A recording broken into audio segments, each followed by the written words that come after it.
Voilà, on revient donc sur ce plateau, la première partie de l'émission étant achevée, consacrée essentiellement aux dispositifs sanitaires mis en place par le gouvernement pour faire face à ce Covid-19. La deuxième partie, on accueille un autre panéliste en remplacement du docteur Hans Mossi Makembe qui nous a quittés. Il est le coordonnateur du Centre régional de prévention et lutte contre les épidémies pour le littoral. Alors derrière lui, on a Alex Ngepi, bonsoir. Bonsoir Dipita, bonsoir mon journaliste et aux millions de personnes qui nous suivent une fois de plus ce soir. Je rappelle que vous faites partie de la communication du MRC. Avec vous, on va évidemment évoquer un autre aspect de cette lutte contre le Covid. On sait que beaucoup de gens se mobilisent, le gouvernement se mobilise, les partis politiques ou alors certaines organisations se mobilisent. On va évoquer cela. Mais avant, avec Vincent également, je vais prendre votre réaction sur ce communiqué du gouvernement autour des massacres de Gabon. Alex. Oui, c'est déjà une bonne chose. Il fallait féliciter le gouvernement déjà d'avoir eu à mener cette enquête. C'est vrai que nous aurions aimé qu'on ait des résultats un peu plus tôt. Bon, juste que le communiqué nous dit l'armée est responsable, on reconnaît la responsabilité de l'armée camerounaise, mais le communiqué ne va pas loin sur les sanctions et sur les responsabilités individuelles. C'est ça que les questions. Non, il me semble que le communiqué est allé dans ce sens-là aussi. Hein. Oui, mais c'est pas explicite. C'est pas explicite. Hein? C'est pas explicite.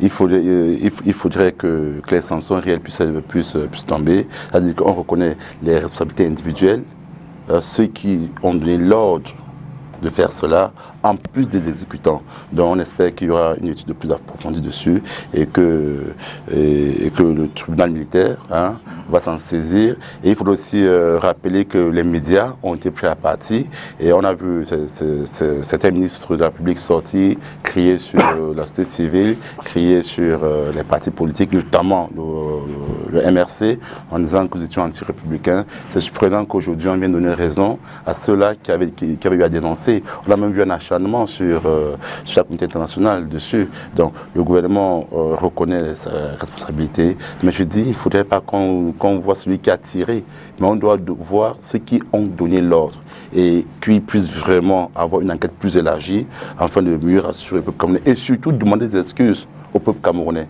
à ceux-là qu'on a voulu faire croire à tort ou à raison, à tort, parce que le communiqué est là, à tort, qu'ils seraient anti-républicains lorsqu'ils ont commencé à sensibiliser, à attirer le gouvernement. Vous savez, notre armée, nous la chérissons, nous l'aimons, c'est notre premier enfant, c'est le premier enfant du peuple roi souverain, parce que nous l'aimons, que nous reconnaissons aussi qu'il y a quelques individus infiltrés dans cette armée qui ne font pas à dessein leur travail. Et c'est parce que nous aimons cette armée-là que nous avons dénoncé, nous avons dit, cette armée est au service du peuple. C'est ça son premier rôle. C'est de servir le peuple roi souverain.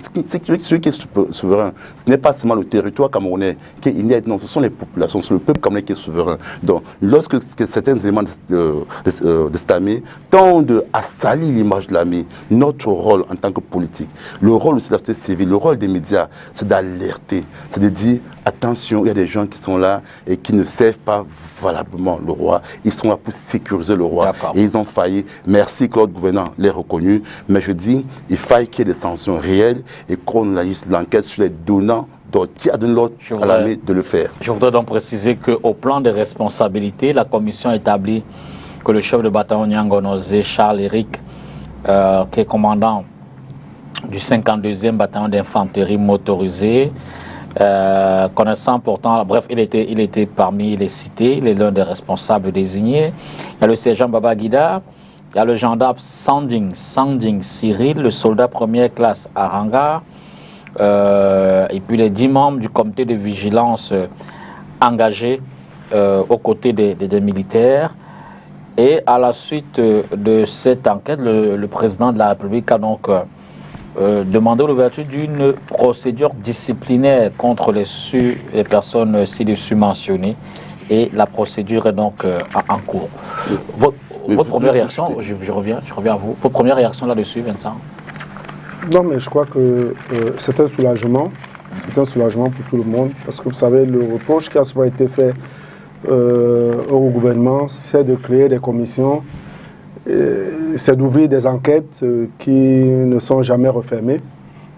Ben, je crois que pour une fois, une enquête a été ouverte et nous en avons eu les résultats. Maintenant, souhaitons seulement que le gouvernement aille jusqu'au bout en sanctionnant les principaux responsables. Ben, j'apprécie quand même cette attitude du gouvernement qui essaie de faire amende honorable. Bien que cela se soit fait dans la douleur. Je ne reviendrai pas sur ce que mon copanéliste a dit là tout à l'heure. Mais nous souhaiterions quand même que très souvent le gouvernement n'ait pas besoin de se mettre de la pression pour diligenter ce genre d'enquête. Voilà. Oui, je tiens aussi à dire les sanctions sont... Vous avez, ceux qui sont été ciblés sont les opérationnels. Il y a les donneurs d'ordre. Parce que quand vous lisez le nom du capitaine, vous allez vous rendre compte que c'est un opérationnel.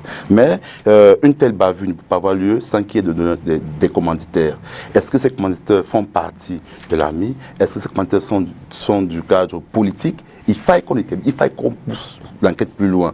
Il faut rétablir la confiance entre l'armée et le peuple camerounais. Et cela est très important. Et il faudrait aller plus loin, même au niveau des ministres, des ministères, des ministres. Certains ministres qui ont soutenu contre vent et marée que la réalité républicaine, et ils ont accusé les partis politiques, ils ont indexé les partis politiques, ils sont reconnus, et je pense que l'une des premières choses serait qu'ils démissionnent. L'une des premières choses, c'est que ces ministres-là... Là, vous interpellez davantage... à plus de responsabilités. La reconnaissance morale. Parce que je veux dire que la responsable pénale a été constatée par... les responsabilités pénales ont été constatées par cette commission d'enquête qui, je présume que vous maîtrisez au moins les membres qui la composaient. Shemouta Divan Banda, qui est le président de la Commission nationale des droits de l'homme. Il y a Monseigneur Georges Cour, évêque de Kumbo. Amadou Baba Saleh, imam de la mosquée centrale de Tumbo. Madame Mila Bibiana, épouse d'Igambon, qui est chief executive officer de l'organisation non gouvernementale Bidoulem, donc qui fait dans les droits humanitaires, et puis M. Chéni Christantos Cho, qui est secrétaire régional de la Commission nationale des droits de l'homme et des libertés. Je pense qu'ils ont circonscrit, déterminé les responsabilités, je vais dire individuelles, civiles et pénales. Non, ce n'est pas assez. Ce n'est pas assez. On veut circonscrire cela dans un espace bien particulier. Je dis, il faut aller plus loin. Vous avez mené une contre-enquête. Hormis la responsabilité pénale et morale, je dis, il faille rétablir la confiance entre l'armée et le peuple camerounais. On devra aller plus loin. Il ne faudrait pas qu'on prenne quelques personnes, on les brandit un peu comme des boucs émissaires. Je dis bien, nous avons vu des sorties des hommes d'État, de ceux qui ont en charge la gestion de la chose étatique, s'insurger et tenir des discours qu'on dirait calamiteuses. Il est temps, il est urgent que ces personnes devraient même, de par leur conscience, démissionner. Vous savez, cette culture-là n'existe pas au Cameroun. La culture de la responsabilité. Quand vous défendez un projet et que ce projet est mis à l'échec et voit l'échec, vous devez prendre vos responsabilités et démissionner. Donc, nous attendons déjà au niveau du MRC que ces personnes font part des excuses publiques et qu'ils démissionnent, même s'ils ne sont pas des commanditaires. Mais le fait qu'ils ont soutenu bec et ongle cette position et qu'ils ont propagé des fausses rumeurs au niveau des populations, il faudrait qu'ils soient responsables. Aujourd'hui, ce serait une très bonne chose. Enfin que le peuple camerounais, enfin les Camerounais retrouvent la confiance aux politiques. Parce que c'est ça la question. Ces personnes, la plupart sont des hommes politiques. Et aujourd'hui, on dit les politiques qui sont des menteurs. Parce qu'effectivement, quand ces personnes ont soutenu cela, et aujourd'hui que le chef de l'État, de fait, a demandé l'enquête et que le chef de l'État a demandé l'enquête et que les conclusions sont là, il faille donc que ces personnes remettent le tablier leur, peu importe les positions qu'ils ont occupées, qui demandent des excuses au peuple camerounais qui démissionne. Ainsi, le peuple au moins va comprendre que le politique aussi peut être responsable de ses actes et de ses dits. Ben justement, Vincent, cette affaire a quand même suscité en son temps de grandes polémiques entre les organisations de défense des droits de l'homme, on a vu le REDAC et autres, le gouvernement, qui sont pratiquement passés à côté des justes verbales. Je ne sais pas si mon copanéliste a lu le communiqué, mais le gouvernement est suffisamment clair dans ce communiqué. En réalité, toute la stratégie de communication du gouvernement a été guidée par le rapport qui est parti des lieux. Et le gouvernement explique que les éléments qui étaient sur le terrain ont biaisé les faits en leur apportant d'autres faits. Et c'est ces faits qui ont été remontés au niveau central. Et c'est sur la base de ces faits, puisque le ministre de l'administration territoriale, le ministère de la Défense, c'est normal qu'ils fassent confiance à leurs collaborateurs qui sont sur place. Maintenant, le gouvernement reconnaît que les faits ont été biaisés. Et du coup, même sans le dire, il se retraite par rapport à son attitude au moment de sa communication. Maintenant, il se retracte donc et revient.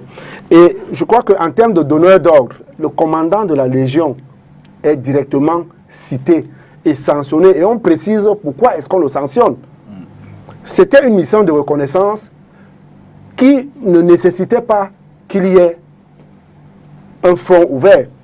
En réalité, il fallait, quand on parle de reconnaissance, c'est d'aller prendre des informations, de les ramener, de les traiter et de définir le déploiement qu'il faut. Malheureusement, ceux qui y sont allés ont outrepassé le rôle qui était le leur. Et c'est pour cela qu'ils vont être sanctionnés. Et leur chef, du fait de les avoir envoyés, et le fait de ne pas avoir pris lui-même part à cette opération, il va être sanctionné. Je crois que les responsabilités à ce niveau-là ont été clairement établies. Et nous pensons quand même qu'on peut rester républicain, on peut reconnaître quand c'est bien fait, sans exiger la démission des responsables à chaque fois qu'il y a une communication qui a mal tourné. On peut regretter cette manière de communiquer parce que ils l'ont fait. On peut le regretter, on peut le déployer, on peut le déplorer, mais on reste quand même républicain pour dire, écoutez, c'est pas quand même à chaque fois que l'on va se mettre à crier sur nos dirigeants. Et surtout que pour une fois, il y a une enquête qui est menée et les responsables clairement désignés. Bon. Oui. Ouais, pour terminer. Hein, oui, je vais dire, j'ai insisté sur le mot de responsabilité. Et mon panéliste a insisté sur l'opérationnalité. Quand il parle de ce sont des opérationnels, hein, j'ai insisté sur la responsabilité également politique, qui ne sont pas forcément dans le terrain. Quand vous voulez l'information remonte vers eux, un homme politique, monsieur. Quand vous savez, vous avez des hommes politiques. Lorsque nous prenons des informations, nous avons ce droit de discernement, nous devons discerner. Et quand nous acceptons d'appuyer une décision, nous devenons de facto responsables de ce que nous avons dit. Donc, tout ce qui a été entrepris en amont nous incombera. Il est trop facile de venir faire croire aux Camerounais que ce sont juste des donneurs, dont les opérationnels qui devraient être visés. Non. Quand un politique prend une position sur une question, et lorsqu'il s'avère que cette position-là va en contradiction des lois et coutumes camerounaises, lorsqu'il s'avère qu'il y a une bavure, la moralité vous direz qu'il dépose sa démission. Vous n'allez pas faire croire aux Camerounais que c'est suffisant, non. Nous aurions aimé, il faille que l'enquête puisse être approfondie. Il faudrait, je vous ai tantôt parlé de la crise de confiance qui existe entre le peuple et le politique. Et pour le rétablir, il faudrait que toute politique, tout politiste et tout politique qui ont eu à intervenir dans ce dossier et qui ont voulu faire croire à tort ou à raison, à tort, que l'armée, que être républicain, être anti-républicain, c'est de critiquer l'armée, devrait prendre leurs responsabilités également et démissionner. Il est urgent, il est important. C'est bien beau, nous avons accueilli, nous félicitons cela, mais nous avons dit à l'époque, 22 morts, 25 morts, ou 4 morts, ou 1 mort, c'est un mort de trop. Quand on va en guerre, une guerre gagnée, quand une armée ne perd personne, le principe de base, vous allez en guerre et vous rentrez sans perdre un seul soldat, vous l'avez. Mais quand un soldat tombe, on doit identifier les causes et les raisons, et c'est vraiment important. C'était un jet dans cette émission, l'actualité nous étant tombée dessus. On avait le devoir de dire mot. Cela dit, on prend la transition et on revient au Covid et la gestion politique de cette histoire.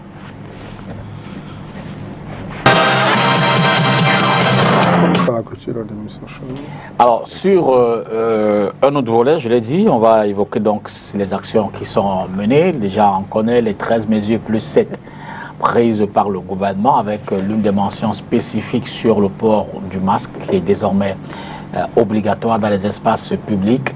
Le gouvernement le rappelle assez souvent, faire la propreté des mains, que ce soit avec du savon ou alors des solutions hydroalcooliques. Cela dit, Vincent, vous dites ces mesures, pour l'instant, à ce stade de la pandémie au Cameroun, elles sont suffisantes? Suffisantes, pas vraiment. Tel que je le disais, nous y avons contribué. Mais dans notre contribution, on souhaitait aller au-delà de ce qui est dit jusqu'à présent ou de ce qui est proposé jusqu'à présent. Mais on se félicite déjà quand même que le gouvernement soit monté d'un cran dans les mesures qu'il propose aux Camerounais. Donc les mesures ne sont pas suffisantes, nous le pensons. Nous pensons qu'on devrait commencer à voir un peu plus clair. Nous avons fait un certain nombre de propositions. Et bon, je pourrais peut-être, hein, si vous le voulez... Allons-y, il n'y a pas de souci. Oui, lire quelques-unes d'entre elles. Nous avons demandé et souhaité le port obligatoire du masque pour tous les citoyens, y compris les agents de police, de la gendarmerie, des forces armées. C'est ce qui se passe dans le lieu public et même dans les véhicules, c'est ce qui se passe. Le fonctionnement en plein régime du numéro 1510, ce n'est pas tellement le cas. Le maintien, la suspension des cours, c'est ce qui se fait. Le renforcement des contrôles d'hygiène spécifiques dans les restaurants et les boulangeries, ce n'est pas encore le cas également. Parce que ce serait quand même bien, ce sont des lieux de propension des bactéries, des virus et autres. Donc ce serait bien qu'on mette également un accent là-dessus. Mais jusqu'à présent, ce sont les communes qui se battent, les collectivités territoriales décentralisées qui se battent pour la désinfection des marchés et autres. Bon, nous avons également demandé l'augmentation de la capacité de notre pays à effectuer les tests. Bon, le docteur était là tout à l'heure, il nous en a dit quelques mots. Les dépistages massifs, ce n'est pas encore le cas. Donc, nous avons souhaité que le Covid soit une opportunité pour nos entreprises locales, pour nos entrepreneurs locaux, les PME. Et nous ne voyons pas trop cet aspect-là dans les mesures qui sont prises par l'État. C'est vrai qu'on nous a dit que les entreprises locales devaient nous produire de la chloroquine. On ne sait pas encore, on ne sait pas jusqu'à présent à quel niveau est-ce que nous en sommes et ça nous pose quelques soucis. Bon, il y a les tests. Nous avons souhaité que les entreprises camerounaises, que nos universitaires soient associés pour nous faire des tests, que les entrepreneurs camerounais qui ont commencé à produire les masques aussi bien pour le personnel médical que pour les citoyens soient encouragés. Il y a des respirateurs. Vous savez que les Camerounais, des jeunes ingénieurs camerounais, ici même à Douala, ont proposé des respirateurs.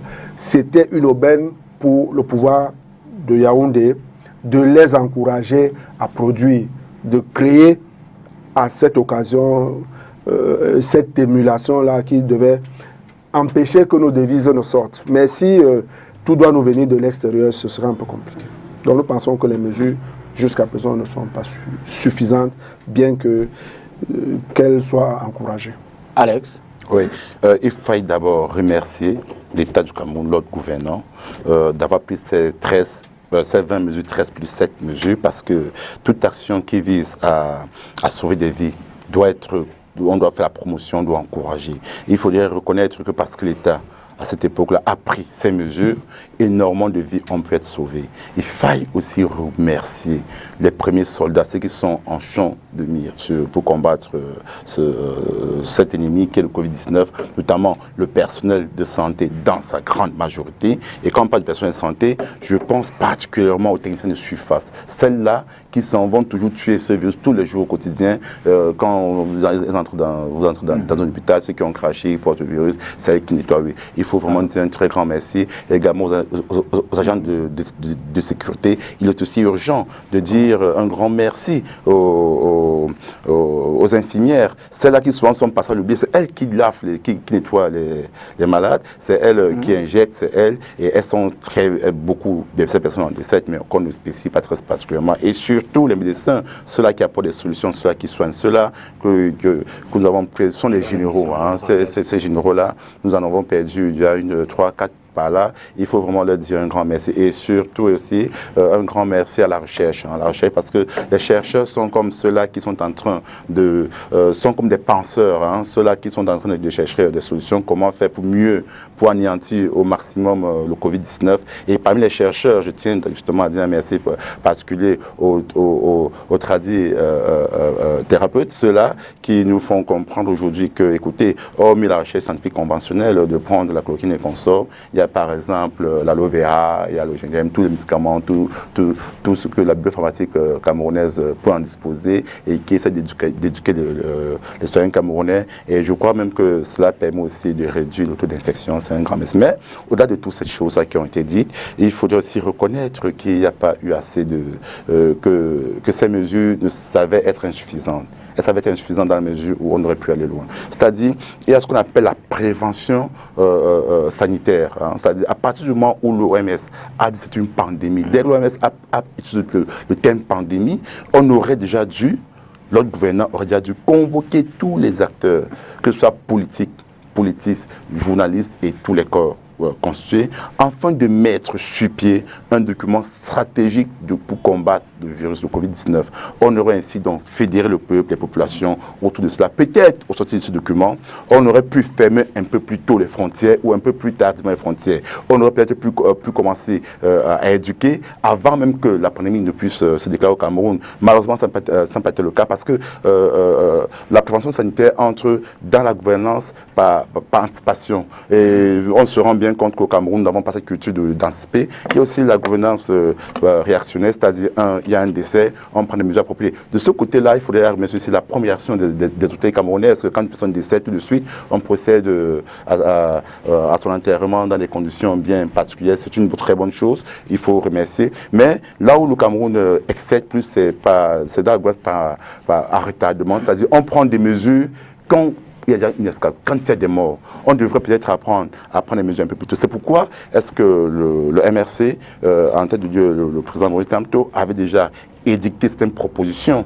de mesures cela, dans lequel il y a bien ça très longtemps. On demandait qu'on devait réquisitionner, les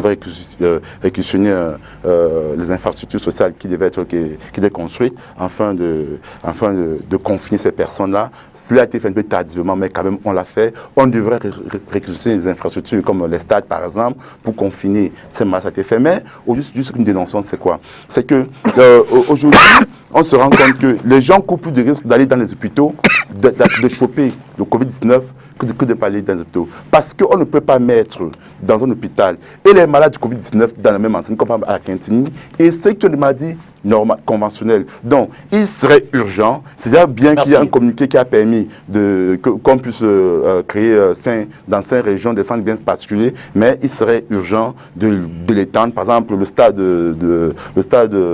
qui est là, qui est en construction, peut être réquisitionné, et qu'on puisse, d'autres stades également, comme celui du Bois, ça dit, qu'on puisse ouvrir des centres médicaux spécialisés pour le Covid-19, et que toute maladie qui a trait au Covid-19 puisse être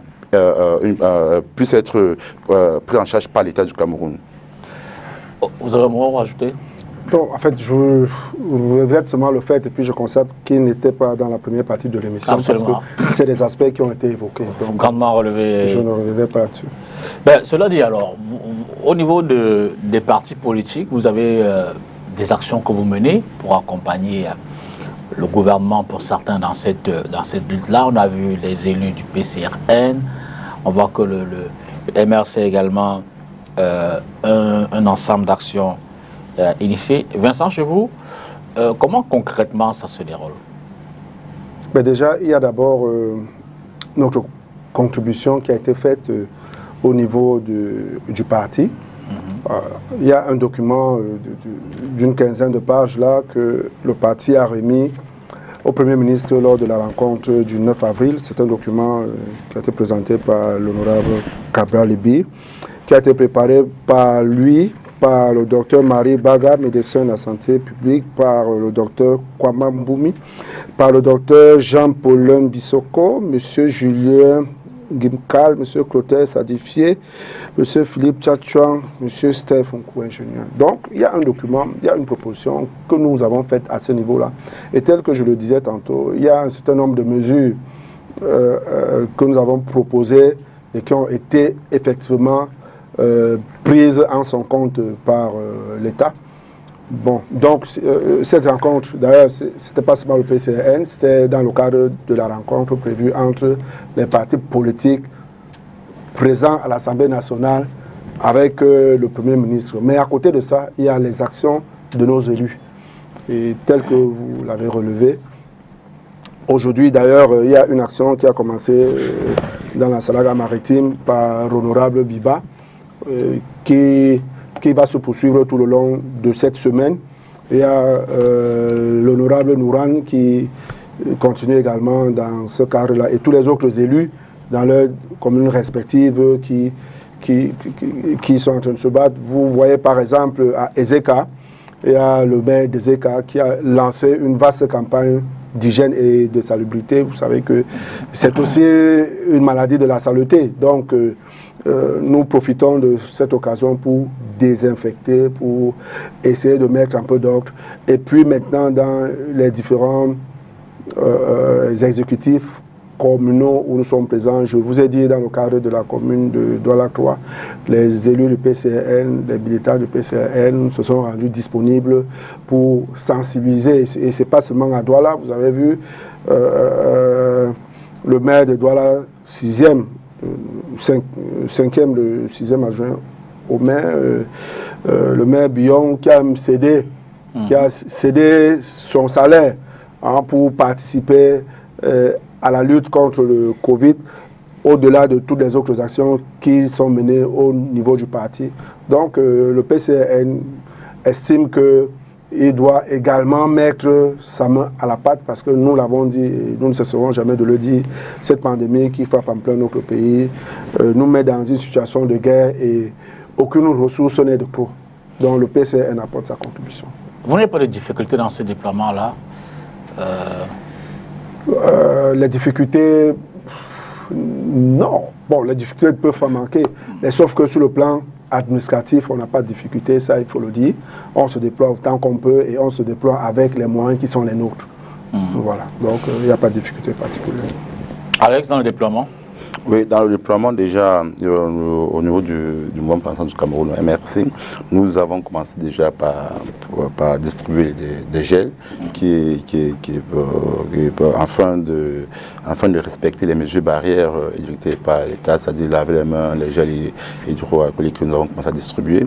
Et nous sommes en train, à l'instant, je ne suis pas en train de distribuer les masques, les masques déjà, parce qu'on demande aux Camerounais d'avoir un masque, et nous visons particulièrement les couches les plus défavorisées et surtout le personnel médical. Donc le MRC est en train de les faire, de distribuer les masques, les gels, les consorts, et nous espérons bien que cette contribution visera à sauver des vies. Mais là, ça, nous avons mené une autre action plus importante. Nous avons décidé d'accompagner une initiative. Le MRC a décidé d'accompagner une initiative suivie Cameroun. Donc, nous avons décidé d'accompagner cette initiative qui a été créée proposée, la création a été faite, proposée par le citoyen Kamto, dont le MRC a décidé d'accompagner le citoyen Kamto et particulièrement suivi Cameroun, afin que des dons en nature ou autres puissent être collectés et que cela puisse être redistribué à l'ensemble des populations, étant dans un parti assez représenté sur l'étendue du territoire national. Donc nous avons mis notre expertise dessus, nous avons mis nos ressources humaines du parti dessus, et par là même nous avons même invité, nous continuons à le faire, à inviter d'autres partis politiques à rejoindre cette initiative de suivi Cameroun, qui est une initiative citoyenne, qui est une initiative républicaine, parce que, comme on l'a dit, toute initiative qui viserait à sauver des vies humaines devrait être appréciée. Si une seule vie peut être sauvé au Cameroun grâce à l'initiative, il faille donc l'apprécier à sa juste valeur. Et c'est pour ça que nous demandons aux acteurs de la société civile et tous les partis, comme tantôt je l'ai dit, de rejoindre Suivi Cameroun, car Suivi Cameroun, pour nous, que nous accompagnons, parce qu'on a été accompagnés Suivi Cameroun, parce qu'on s'est rendu compte que l'État prend des mesures, mais des mesures qui certes sauvent des vies, et qui sont louables et acceptables. Mais cependant, ces mesures que l'État prend, l'État qui prend ces mesures-là, l'État n'arrive pas à sauver toutes les vies parce que le rôle de l'État est de sauver le maximum de vies. C'est-à-dire que l'État a pour obligation, d'éviter qu'il y ait même un seul mort lors d'une pandémie. Mais malheureusement, on s'est rendu compte que l'État ne fait pas assez, comme il se devait. Donc, on a demandé donc, que dans le cas de Suivi Cameroun, on devrait accompagner l'État. Si on sauve une vie, 2 vies, c'est une bonne chose. Donc, le MS accompagne Suivi Cameroun et j'invite par là le PCL, hormis les mesures louables qu'ils ont entreprises, qu'il faut par là même saluer, à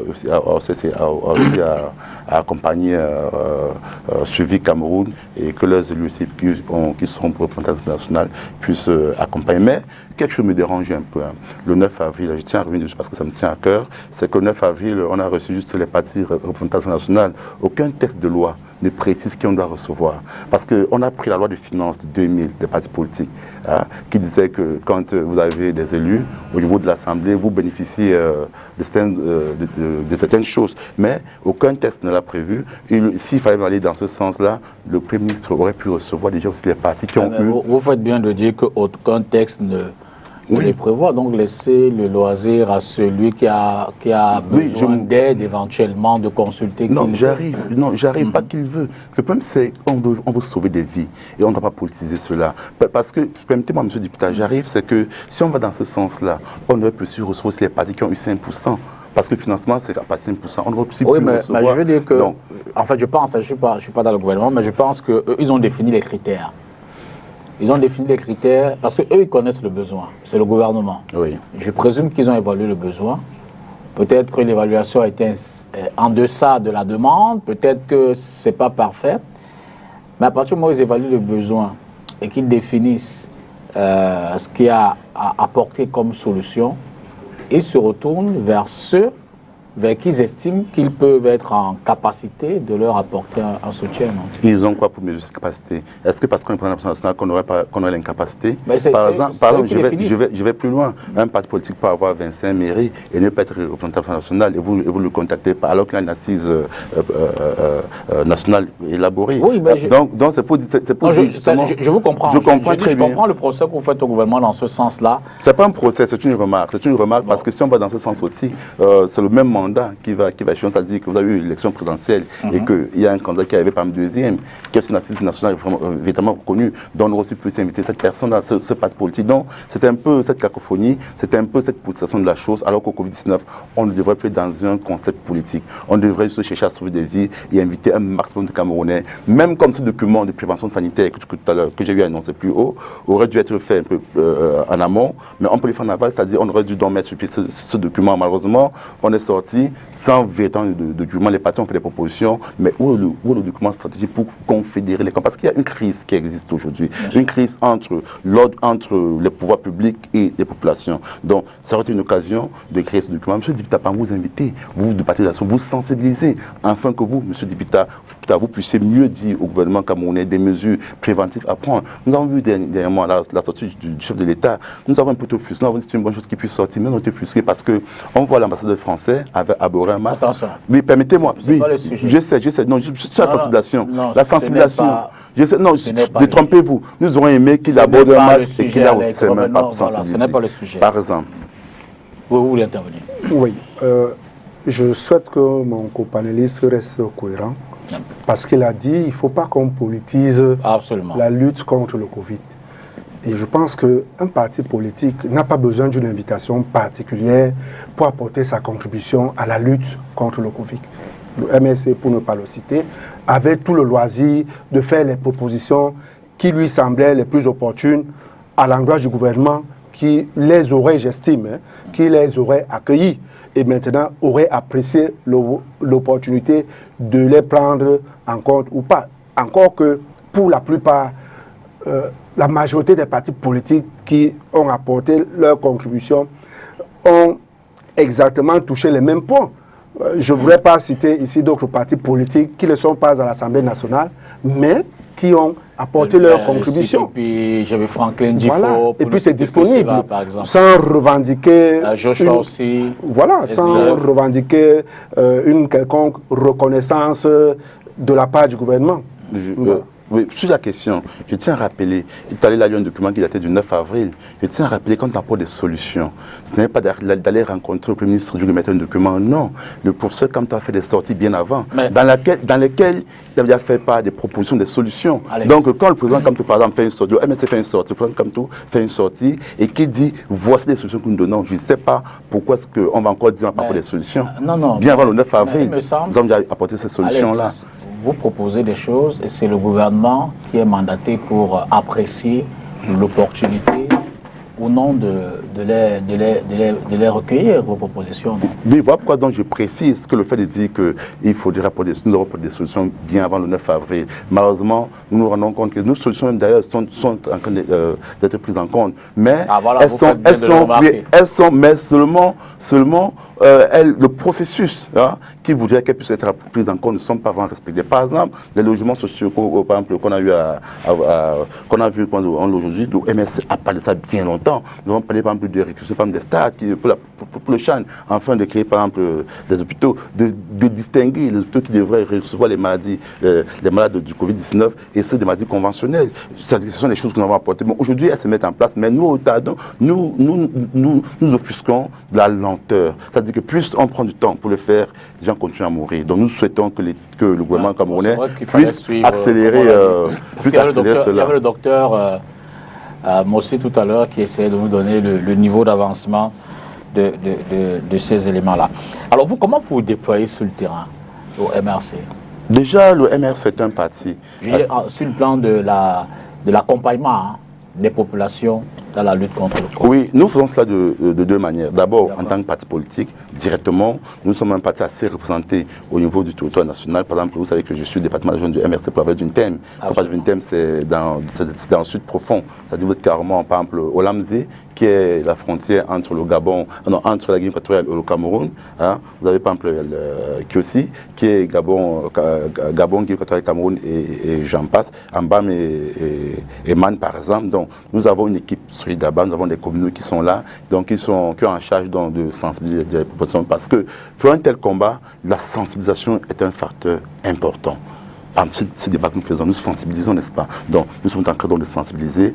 Déjà, je veux dire, prendre le cas du Sud profond, où nous sommes déjà vraiment représentés, où nous sensibilisons. Mais hormis cela, il y a Suivi Cameroun qui est là. Donc, nous avons donc décidé de mettre à disposition de Suivi Cameroun nos ressources humaines et matérielles. Donc, dans ce cadre-là, nous sommes en train d'accompagner Suivi Cameroun. Et d'ici quelques jours, vous verrez Suivi Cameroun se déployer dans tout le national. Pour l'instant, vous n'avez pas encore des équipes? Nous avons des équipes. Juste tout à l'heure, je vous ai parlé des gels qui sont distribués. Nous avons monté, par exemple, dans la région de l'Ouest, dans des marchés, des endroits qu'il fallait, par exemple, se laver avec de l'eau et consorts. Donc, on a mis la sensibilisation parce que je tiens à rappeler que nous sommes présents dans les médias et que nous sensibilisons et que nous demandons aux populations de bien vouloir respecter ces mesures barrières édictées par le gouvernement camerounais. Donc, sur ce côté, nul ne pourrait dire que le MRC, nous sommes là, nous sommes en train de combattre ce virus et nous encourageons également nos valeureux soldats. Et voilà pourquoi est-ce que dans le cas de Suivi Cameroun, nous demandons qu'au milieu des dons et les collectes, par exemple, nous demandons par exemple aux populations de créer une entraide mutuelle. Vous savez bien que le process là, il a été interrompu au niveau du Cameroun. Hein. Quel process? De surveille. Interrompu par qui? Le MINAT. Est-ce que le MINAT est compétent? Est-ce que Suivi Cameroun dépend de ça? Non, c'est pour dire non. Écoutez, l'interruption devrait être quelque chose. Permettez-moi. L'interruption. Absolument. Non, l'interruption. Permettez-moi, s'il vous plaît. Permettez-moi. Suivi Cameroun. Quand on parle de l'AGP, l'aide à la justice publique, dépend de trois entités. Le ministère de la mission territoriale, qui son rôle ne réside que dans l'autorisation. Elle dépend du ministère des Finances pour le cahier de compte, parce qu'il faudrait bien justifier pourquoi où seront déployées ces ressources, et de manière spécifique du ministère des Affaires sociales, Et c'est ce qu'on semble pas oublier. Donc, il y a ce qu'on appelle un excès de pouvoir de la part du ministre de l'Activité sociale. Non, c'est parce que un excès de pouvoir. Donc, on se serait entendu que le ministre des Affaires sociales puisse faire ses sorties et non la T. Et malheureusement. 3 autorisations. 3 entités. 3 entités, oui. Qui valident ça, non? Non, chacun a son rôle. L'entité du ministère de l'administration territoriale se limite juste pour les autorisations, au cas où ceux qui font la demande entrent dans cette logique. Non, seulement dans ce cadre-là. Ministre de l'administration territoriale, vous dites autorisation. Au cas où ceux qui font la demande entrent dans l'autorisation. Parce qu'il y a par exemple une église peut décider par exemple de monter une aide, ils ne vont pas demander l'autorisation. Ils entrent. Vous faites bien de dire une église, il faut bien que l'église soit reconnue par l'AT. J'arrive donc. C'est donc là où il y a des formes. Parce qu'en fait, on veut donc entrer sur l'article 83/007. Et si vous me permettez même de lire, c'est que Suivi Cameroun n'entre pas dans cette forme-là. Donc, Suivi Cameroun, par exemple, n'a pas besoin d'autorisation. Donc, Suivi Cameroun, normalement, échappe à l'autorisation Suivi Cameroun. Dans quel vous savez, bon, Suivi Cameroun, là, quand vous lisez, si vous me permettez de lire, par exemple, le test fondateur, c'est-à-dire que l'article 83, l'article 83/002 sur l'appel à la justice publique, vous allez comprendre pourquoi Suivi Cameroun, dans le cadre des lois camerounaises, n'entre pas. Par exemple, il est dit, loi 83/002 du 21 juillet 1983 sur l'appel à la justice publique, titre 1, disposition générale, article 1er, que est réputé appel à la justice publique tout appel de fonds ou de matériel par souscription, quête, collecte, vente dite de charité, tombola ou KMS auprès des personnes physiques, morales effectuées sur la voie publique et dans les lieux publics ou par sollicitation à domicile ou accompagné des moyens de publicité tels que la presse, les affiches ou toute autre écrite. Je voulais donc dire. Je vous le concerne. Oui, je voulais donc dire, permettez-moi, je pense que j'ai dit cet article. Le lieu et les moyens sont définis dans cet article-là. Donc, le lieu, par exemple, nous avons utilisé les réseaux sociaux. Cet article date de 1983. La France avait le même article. La France a dû amender cette loi en 91. C'est pour dire quoi? C'est pour dire des communiqués presse, non? Oui, non, pas fait communiqué presse. Nous avons utilisé comme moyen, comme les réseaux sociaux, comme moyen la monnaie électronique qui n'entre pas dans ce champ. Donc, Suivi Cameroun échappe effectivement à cela. Je vous concède que ça échappe à la loi de 83. Bien sûr, donc il y a un vide juridique. Ça rentre donc dans quel cadre? Mais justement, vous savez... Si ce n'est pas 83, c'est donc quel cadre? Vous savez, le problème c'est que vous la conscience, c'est quand la loi ne définit pas quelque chose, vous ne pouvez pas dire que quelqu'un l'a violée. Pour violer une loi, il faudrait qu'elle existe. Ici, cette loi n'existe pas, il y a un vide juridique. Mais non, s'il y a un vide juridique, mais cependant, il y a un encadrement quand même qui est pressé. C'est-à-dire, malgré que Suivi Cameroun, de fait, n'entre pas dans cette loi, mais il y a qui a qualité, qui a compétence à faire appel. Voilà pourquoi est-ce que on dit bien, sont sur l'autorisation. On dit, l'administration, toute entreprise publique et parapublique, et tout citoyen âgé d'au moins 21 ans, cette fois-ci.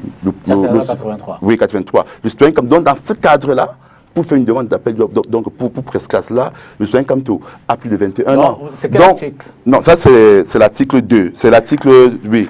Donc, si je comprends bien, vous avez laissé... C'est le titre 2, c'est le titre 2 à titre 4. Peuvent solliciter l'autorisation de faire appel à la justice publique. Si je résume, vous avez laissé le chemin d'en haut qui définit qu'une association doit faire appel à la générosité publique. Vous allez un peu plus bas pour dire qu'un citoyen peut le faire. Oui, non, vous savez, non, c'est pas nous qui le disons, c'est la loi qui le dit. D'accord. La loi définit ceux qui ont qualité à le faire. Donc vous n'avez pas pris l'article 80, la loi de 83 dans son entièreté. Oui, parce que quoi, vous voyez un peu, la loi interdit aux partis politiques de le faire. Vous comprenez un peu déjà. Donc si nous avions utilisé le MRC pour le faire, il est clair que nous allons entrer dans le cadre de l'article 1. D'accord. Ils sont aussi entrés aussi dans le cadre de la loi 90. Et vous dites donc que c'est le citoyen Kamto qui fait l'appel. La preuve, c'est que ce jour, le citoyen Kamto devait s'exprimer devant les médias. S'il s'était exprimé devant les médias pour annoncer cet appel, il serait tout de suite entré de facto à l'article 1.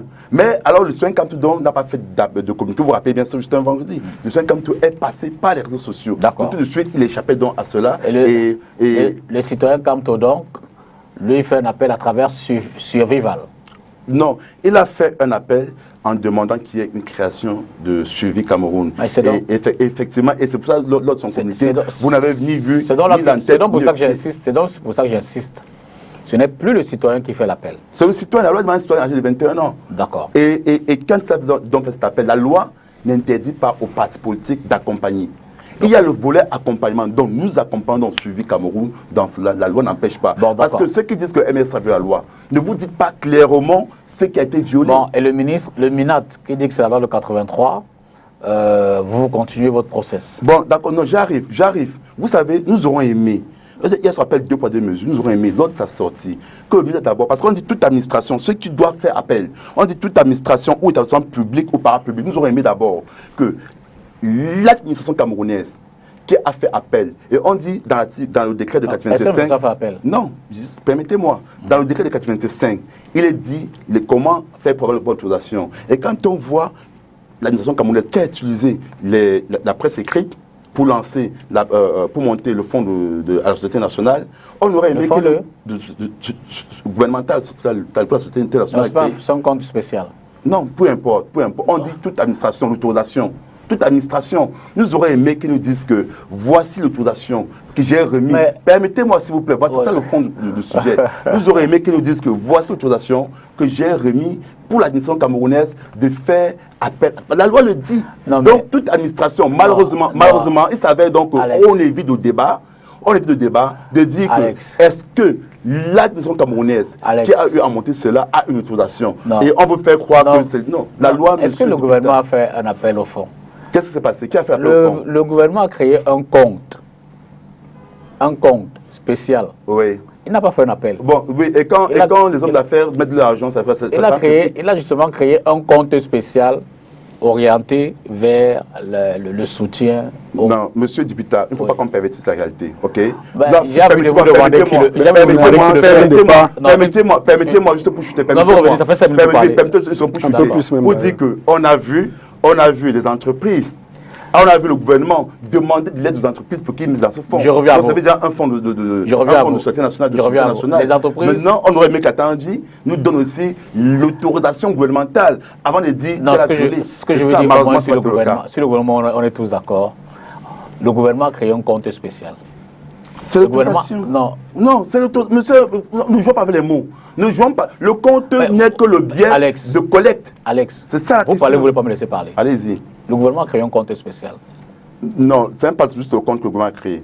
Le gouvernement a créé une solidarité, c'était Solidarité Cameroun. Encore un fonds de souveraineté. Non, c'est pas le compte, c'est le bien de collecte. C'est un peu comme par exemple le compte de suivi Cameroun. Vous voulez dire un mot? Une seconde, on va écouter Vincent. Oui, mais écoutez, je vous faisais observer tantôt que en lui posant cette question, vous nous ferez sortir du sujet. Ouais. Sauf que de tout ce qu'il a dit, je rentre avec une satisfaction. C'est que ce soir, Kamto est redevenu un citoyen. Je crois qu'il a dit 4-5 fois moins de citoyens Kamto. Ça, c'est ma première satisfaction de tout ce qu'il a dit ici. Mais je voudrais quand même lui rappeler encore une fois. Tout président citoyen. Nous l'avons dit, Alex. Nous l'avons dit, il ne faut pas politiser le débat autour du Covid. Si le MRC, par le biais de son président, veut mener des actions pour le bien des populations, nous ne trouvons aucun intérêt à ce que ça se fasse dans un climat de tension, dans un bras de fer, dans des jouxtes judiciaires avec l'État. Tant il est vrai qu'il s'agit des populations du Cameroun, il s'agit de s'occuper des populations du Cameroun. Alors, que ce soit dans le cadre d'une initiative comme celle-là, qu'elle soit encadrée par la loi, parce que ici, le ministre de l'administration territoriale a fait une sortie pour recadrer, pour reprendre la main et pour indiquer le chemin à suivre. Et nous avons au PCRN l'honorable Nourad Molu Hassana, qui également dans la même période avait lancé une initiative de ce genre. Mais, puisque nous sommes un parti républicain, on s'est référé au ministre de l'administration territoriale en lui faisant une demande pour éviter le clash, pour éviter une confrontation et en lui expliquant le bien fondé des différentes actions que nous entendions mener. Nous aurions souhaité que le MRC, le citoyen Kamto, procédât de la même façon. Soit, ils ont décidé de procéder autrement. Nous retenons tout simplement qu'il s'agit de venir en aide aux citoyens et que le débat, tout le débat qu'il y a autour n'a pas lieu d'être et ce n'est qu'une diversion. Tout ce que nous devons faire, c'est de sensibiliser les populations autour des règles barrières, autour des règles édictées par le gouvernement et autour de nos propres règles que nous venons en ajout pour compléter celles que le gouvernement, pour compléter la communication du gouvernement autour. Et donc vraiment, tout autre débat n'est que perte de temps. Et je souhaite vraiment que l'on continue dans la sensibilisation pour essayer de voir qu'est-ce qu'on peut apporter à nos populations ce soir, parce qu'on n'attend que ça. Maintenant, le MRC aura le loisir de continuer avec ces débats dans les prétoires et comme il a souvent su le faire. Mais pour l'instant, nous sommes en guerre et tout le monde le dit et tout le monde le sait. Ne perdons pas le temps. Nous n'avons pas le temps, d'ailleurs, le médecin le disait là tout à l'heure, nous sommes passés à la phase 2 de la contamination communautaire. Donc, le temps joue contre nous. Voyons les mesures qui sont prises, apportons toutes les contributions que nous pouvons, y compris celles du MRC, pour aider les populations camerounaises. Mais de grâce, passons à côté de ces justices judiciaires. Voilà, c'est... Un mot pour finir. Juste un mot pour dire qu'il a semblé appuyer sur citoyen avant d'être président de la République ou tout autre chose, on est d'abord citoyen. Donc, je voulais vous rappeler que quand on devient président ou quoi que ce soit, on ne paie pas sa citoyenneté. Vous savez que le contexte faisait de vous président. Non, je dis très bien, on ne paie pas sa citoyenneté quand on devient élu. D'abord, la citoyenneté, c'est quelque chose qui est acquis par naissance. C'est quelque chose qu'on ne perd pas et qu'on ne perd jamais. Maintenant, je suis surpris de voir un rétropédalage du PCRN qui fait un peu de l'opposition dans l'opposition, s'il faudrait être exposé. C'est-à-dire qu'il admet qu'ils n'ont pas violé la loi avant de demander. Voilà, en fait, parce qu'il dit, il reconnaît qu'ils ont d'abord entrepris des actions sans avoir l'autorisation. Oui, et c'est quand il y a, donc vous avez vu la loi, donc de facto, la loi doit vous punir. Non, de facto. C'est-à-dire, il n'y a pas ce qu'on appelle la rétroactivité. C'est-à-dire qu'au départ, ils ont déjà vu la loi. Donc, ils ont d'abord dû, en amont, avant même de porter des critiques, le MRC, d'avoir l'autorisation. Écoutez une minute. C'est ça. Écoutez une minute. Ils ont créé un fonds. Ils ont fait un appel. Le ministre leur a dit, c'est pas bien. Ils ont arrêté ce qu'ils étaient en train de faire. Ils sont allés voir le ministre, qu'est-ce qu'on fait? Le ministre leur a dit, faites comme ça, et ils sont en train de faire comme ça. Mais la question est, la création du fonds sans autorisation, c'est la oui, d'accord. Donc, déjà, il n'y a pas de... Donc, c'est pour dire quoi? C'est pour dire, j'arrive. La loi permet. La loi dit, il faut maximum un mois pour que le ministre rende décision quand vous demandez l'autorisation. N'est-ce pas? Non, c'est ce que la loi dit. Oui. Le décret parle de 30 jours maximum. Maintenant, ce qui se passe, c'est qu'ils sont conscients que le ministre ne va jamais lui donner, parce qu'on a vu la loi au départ. Non, c'est ça que les questions. Donc, je vous dis quelque chose, monsieur Dipita. Nous sommes là pour éduquer. Oui, mais justement, vous ne pouvez pas appuyer la loi. Vous ne voulez même pas appuyer la loi. Non, mais parlez pour le MRC. Vous ne voulez même pas. Non, laissez-nous dire ce que le PCN fait sur le terrain. Pour le MRC, je vous ai laissé. Nous n'avons pas attendu. Alex, nous n'avons pas attendu. Voilà, le PCN va. Le PCN n'a pas attendu l'autorisation du ministre de l'administration territoriale pour se déployer sur le terrain. Nous continuons à le faire sans autorisation. Nous continuons à nous déployer sans faire appel à la générosité publique. Et vous savez, notre honorable a mis 10 millions comme fonds de départ. Ça ne nous a pas échappé. Nous ne savons pas ce que Kamto a mis jusqu'à présent. Mais nous vous disons que nous avons mis de l'argent, nous avons acheté le matériel et nous avons commencé, s'il vous plaît, nous avons commencé à nous déployer sur le terrain. Tout à l'heure, j'ai parlé sans affrontement avec le gouvernement, sans bras de fer avec le ministre de l'administration territoriale. Voilà.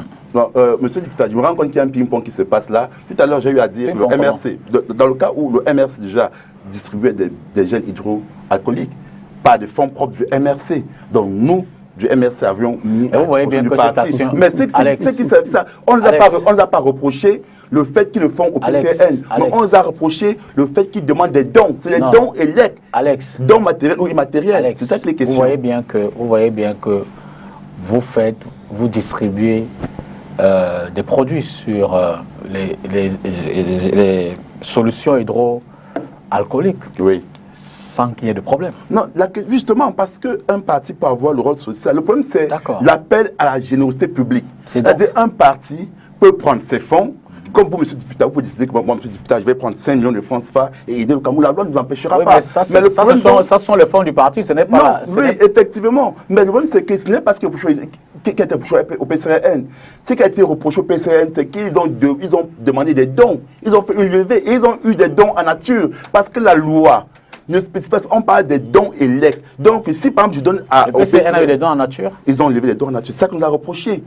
Et tout à l'heure, leurs représentants... Ils ont arrêté, non? Mais ils ont arrêté, mais il faudra donc reconnaître que le fait d'avoir reçu des dons en nature entre dans la disposition de 83. Donc, vous ne pouvez pas violer la loi et après dire non, j'ai compris, il me rétracte. Non, la loi, vous devez être puni. Voilà la question. Mais justement, l'intention du MENAT, c'était pour arrêter cette initiative. Vous voyez un peu ce qui se passe, c'est que aujourd'hui, ce vers qui on devait se focaliser. Parce que là, maintenant, le MINAT prend une décision administrative en se basant sur des lois. Vous ne pouvez pas expliquer ce que vous ne maîtrisez pas. Donc, le MINAT prend une décision administrative en se basant sur les lois. Malheureusement, on devrait donc expliquer au Camerounais que ceux qui ont violé cette loi, c'est le PCRN et l'administration camerounaise qui ont fait fi de l'autorisation et qui sont entrés dans le cadre de l'article 1er de cette loi-là. Le MRC n'a pas été cet article-là. Voilà le fond du sujet. Je suis un peu embêté, mais je voudrais lui rappeler que l'initiative était celle de notre honorable. Absolument. Tout comme il venait de le préciser, l'initiative était celle du citoyen Kamto. Il s'agit de deux citoyens camerounais qui ont eu deux initiatives à peu près similaires et qui ont eu deux réactions après la lettre du ministre de l'administration territoriale. Une citoyenne, honorable députée, qui est rentrée vers son ministre pour en savoir davantage, pour être en conformité avec la loi, et un autre citoyen qui s'est entêté à continuer son initiative et qui continue par toutes les contorsions judiciaires telles que nous l'entendons là. Donc, je voudrais bien que l'on veuille tacler le PCRN, mais il n'en est pas question ici. Le PCRN n'a aucunement violé la loi. Merci.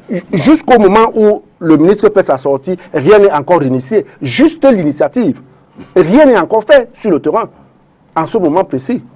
Et donc, il n'est pas question qu'il vienne dire ici que le PCRN a violé la loi. Vincent Yédé, PCRN, conseil municipal de la 3e, merci infiniment d'être venu ce soir. Alex Nguepi, MRC, pour la communication du MRC. Merci également d'être venu. C'est plus pour relancer le débat? Non, je vais juste dire quelque chose de très important. Si vous me permettez, je tiens à rappeler au gouvernement de nous aider, de prendre à cœur le problème des Camerounais qui se trouvent du côté de la Chine, de vraiment faire ce problème-là et de bien être à ces citoyens camerounais qui sont là-bas, qu'on puisse même convoquer l'ambassadeur de Chine et que voilà, ce serait une belle initiative citoyenne et républicaine. Il serait important qu'on reconnaisse que la Chine a signé des conventions internationales, notamment la charte de l'ONU, qui est contre toute discrimination. Merci. Aussi, déjà, je vous remercie déjà de parler de ce sujet et les médias à continuer à sensibiliser afin que nos citoyens de la Chine puissent être établis. Merci également au docteur Hans Mossi Makembe qui était là en première partie de l'émission où il est le coordonnateur régional pour le littoral du Centre de prévention et de lutte contre les pandémies. Bonsoir et à mardi prochain.